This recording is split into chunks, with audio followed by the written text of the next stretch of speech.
Hello everyone, good morning. मैं Pravesh Sharma, welcome back to my channel.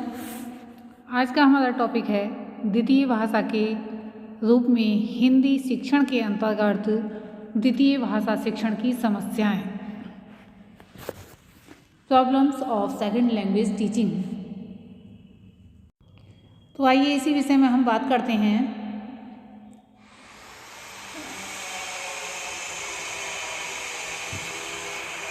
किसी भी विषय के शिक्षण के अंतर्गत बहुत सारी समस्याओं का सामना करना पड़ता है। तो इसी आधार पर हम देख रहे हैं problems of second language teaching. द्वितीय भाषा के रूप में हिंदी शिक्षण की कठिनाइयाँ पढ़ने वाले छात्र तथा शिक्षक दोनों ही करते हैं। अहिंदी प्रदेशों में हिंदी के प्रचार एवं प्रसार हेतु इन समस्याओं को पहचानना और उनका समाधान निकालना आवश्यक हो जाता है। यहाँ कहना उचित होगा कि द्वितीय भाषा शिक्षण उन क्षेत्रों में होता है जहाँ पर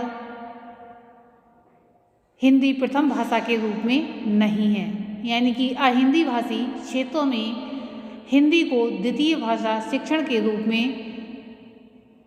यानी कि द्वितीय भाषा शिक्षण के रूप में प्रयोग में लाया जाता है। अब द्वितीय भाषा शिक्षण की जो समस्याएं हैं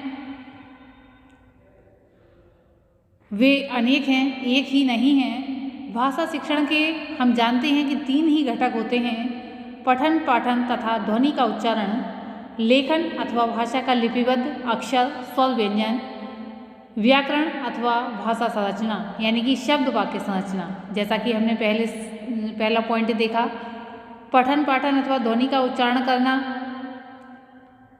दूसरा है लेखन अथवा भाषा का लिपिबद्ध होना, यानी कि अक्षर, स्वर, व्यंजन का उसमें प्रयोग होना। तथा तीसरा है व्याकरण अथवा भाषा संरचना, शब्द वाक्य संरचना इत्यादि। तो इसी के अंतर्गत सबसे पहले हम देखेंगे पठन या ध्वनि उच्चारण। पढ़ना सीखने में ध्वनि उच्चारण की समस्या मुख्य रूप से बनी रहती है। हिंदी की अनेक ध्वनियाँ ऐसी हैं जिनका उच्चारण छात्रों के लिए कठिन हो जाता है। ऐसी स्थिति में हिंदी शिक्षण को विद्यार्थी या शिक्षार्थी की मातृभाषा की ध्वनियों का, यानी कि जो मातृभाषा होती है उसकी ध्वनियों का ज्ञान होना आवश्यक हो जाता है, जिससे ये समानता या असमानता के आधार पर हिंदी ध्वनियों का उच्चारण सिखा सकें। तमिल भाषा में खा, घा, छा, छा, यानी कि छा, झा, ड, ड, था, फा, वा ध्वनियों की आवश्यकता नहीं पड़ती है। अतः तमिल भाषी विद्यार्थी को हिंदी की ये ध्वनियाँ सिखाते समय इनके उच्चारण पर विशेष बल देना होता है, क्योंकि उनको ये सीखना पड़ता है हिंदी पढ़ने के लिए और अधिक अभ्यास भी करना पड़ता है। कई भाषाएं ऐसी हैं जिनमें अतिरिक्त ध्वनियाँ होती हैं और कुछ नहीं होती हैं। जो हिंदी की ध्वनियाँ अगर उनकी भाषा में नहीं हैं तो शिक्षक को, यानी कि हिंदी के शिक्षक को विशेष रूप से इन पर ध्यान देना पड़ता है, क्योंकि हिंदी में इन सभी ध्वनियों के लिए कोई ना कोई अक्षर है। तमिल में ना के लिए 2 प्रकार के अक्षर होते हैं, पर दोनों के उच्चारण में कोई कठिनाई नहीं होती है। तमिल में एक विशिष्ट अक्षर है जिसका उच्चारण ला और ड़ा के बीच में है, पर हिंदी में ला की ध्वनि ही पर्याप्त मान ली जाती है। तो इस प्रकार से जो छोटी छोटी बातें होती हैं उन्हें समझाने के लिए शिक्षक को विशेष प्रयत्न करने पड़ते हैं। सिंधी में डा का उच्चारण नहीं कर पाते हैं, पंजाबी आ को ई बोलते हैं, स्कूल को ई स्कूल बोलते हैं, स्टेशन को स्टेशन बोलते हैं, आनंद को अनंत कहते हैं। तो इस प्रकार अगर हिंदी सिखाई जानी है तो हिंदी के माध्यम से उन्हें, यानी कि हिंदी की ध्वनियों को और जो वर्ण हैं, स्वर, व्यंजन, उनको ठीक प्रकार से सिखाया जाना आवश्यक हो जाता है। हिंदी को ध्वन्यात्मक भाषा माना जाता है। यहाँ हम देख रहे हैं लिखा हुआ, जैसा लिखते हैं और वैसा ही बोलते हैं अथवा पढ़ते हैं, परंतु उसके कुछ अपवाद भी हैं। जैसे कहीं कहीं हिंदी के अंतिम शब्द जो हैं लोप हो जाते हैं, जिसे समझने में छात्रों को कठिनाई का सामना करना पड़ता है। पढ़ना सीखने में ध्वनि उच्चारण की समस्या बनी रहती है।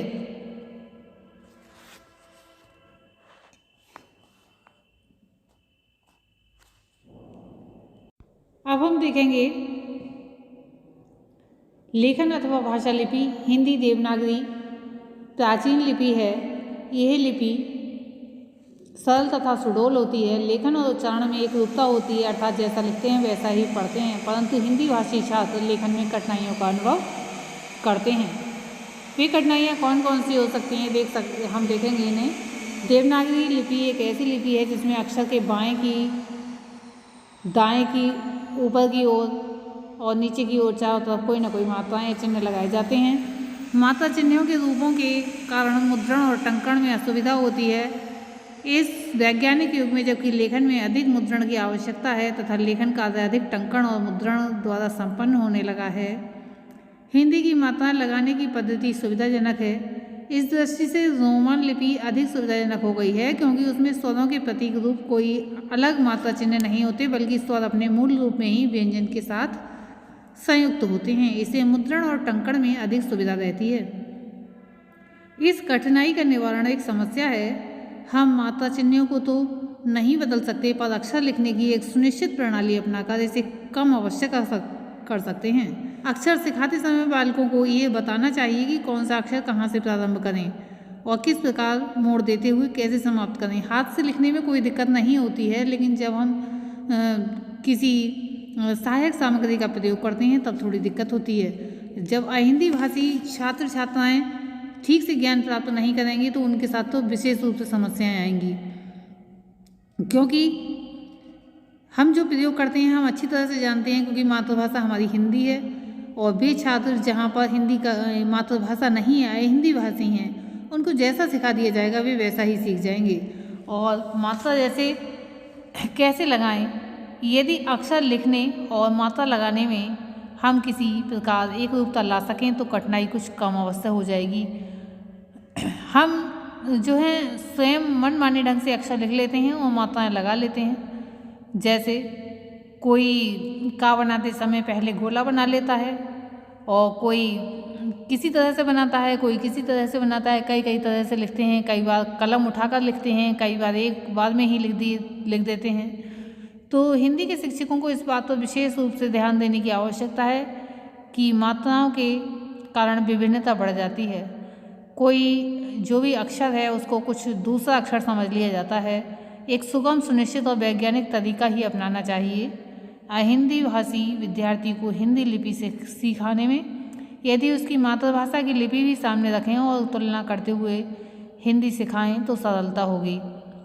शिक्षार्थी अपनी मातृभाषा की ध्वनियों एवं उनके प्रतीक अक्षरों से तुलना कर आसानी से ये जान जाता है कि हिंदी में कौन सी ध्वनियाँ हैं और उनके प्रतीक अक्षर कितने हैं। यदि दोनों भाषाओं के लिपि प्रतीकों का चार्ट प्रस्तुत करके हिंदी अक्षर सिखाए जाएं तो अच्छा होगा। विशेष समस्या आ जाती है दक्षिण वालों की, जिनकी तमिल, कन्नड़, मलयालम की लिपियां अपनी अपनी हैं। हिंदी लिपि में उन्हें बहुत अंतर दिखता है, अतः उनके लिए हिंदी की लिपि सिखाना बहुत टेढ़ी खीर है। द्रविड़ लिपियों के कितने ही वर्ण हिंदी में नहीं हैं और हिंदी के कितने ही वर्ण द्रविड़ लिपियों में बिल्कुल भी मेल नहीं खाते हैं। अतः सोचना होगा कि इस लिपि की समस्या को पूरे देश की दृष्टि से कैसे सुलझाया जाए। वर्धा तथा उत्तर प्रदेश के लोगों में या कहीं लोगों ने देवनागरी लिपि में सुधार करने के कुछ प्रयास किए हैं। केंद्रीय सरकार ने भी देवनागरी लिपि के लिए कुछ सुधार मान लिए हैं। इस संशोधित लिपि का प्रमाणीकरण हो जाने के पश्चात इसका देशव्यापी प्रचलन किया जाना चाहिए। अनुसंधान द्वारा लिपि में और अधिक संशोधन किए जाने की आवश्यकता है। इसी के साथ अब हम देखेंगे व्याकरण अथवा वाक्य संरचना। पठन पाठन तथा लेखन में अक्षर, शब्द तथा वाक्य संरचना को समझना प्रमुख कार्य है, जिससे छात्र अर्थ एवं वाक्य को ग्रहण कर सकते हैं। हिंदी भाषा में लिंग, वचन, विकार, विभक्ति, कर्ता या कर्म के अनुसार क्रिया का रूप, विकार, काल के अनुसार बदलता रहता है, जिस कारण छात्रों से अनेक भूलें हुआ करती हैं। तत्सम शब्दों के अर्थ भिन्नता इनकी अर्थ की भिन्नता जो होती है वो कठिनाई उत्पन्न करते हैं, या भिन्नता भी कठिनाई उत्पन्न करती है या उत्पन्न होती है। हिंदी में या कहें हिंदी की द्वितीय एवं संयुक्त क्रियाएं भी हिंदी भाषियों के लिए एक समस्या है। हिंदी में अनेक क्रियाओं का संयोग होता है, यहाँ तक कि 2-2, 3-3 मुख्य क्रियाएं एक साथ प्रयुक्त होती हैं और अर्थ में भी परिवर्तन ला देती हैं। वह उठ बैठा में उठना बैठना या उठ खड़ा हुआ में उठना खड़ा होना मुख्य क्रियाएं हैं और एक साथ प्रयुक्त हुई हैं। डालना, बैठना, पाना, जाना, लेना, पढ़ना, चुकना आदि क्रियाएं प्रायः अन्य क्रियाओं के साथ प्रयुक्त होकर एक विशेष अर्थ देती हैं। ये संयुक्त क्रियाएं हिंदी की अपनी विशेषताएं हैं, जो भाषा को विशेष मुहावरेदार बनाने और अर्थ में चमत्कार लाने की दृष्टि से बड़ी उपयोगी सिद्ध होती हैं। इनका प्रयोग हिंदी भाषी के लिए तो सहज और स्वाभाविक लगता है, पर अहिंदी भाषी के लिए एक समस्या बन जाता है। इन संयुक्त क्रियाओं का भी प्रयोग पूर्णतः व्याकरण के अनुसार नहीं हो सकता है। हमें इसका भी पूर्ण प्रतिनिष्ठता के या प्रतिनिष्ठित रूप स्थिर कर लेना चाहिए।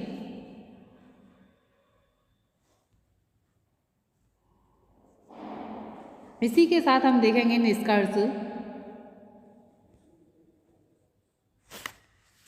निष्कर्ष रूप में कह सकते हैं कि हिंदी भाषा का व्याकरण हो या शब्द रचना हो, वह विशेष रूप से बच्चों को सिखाई जानी चाहिए।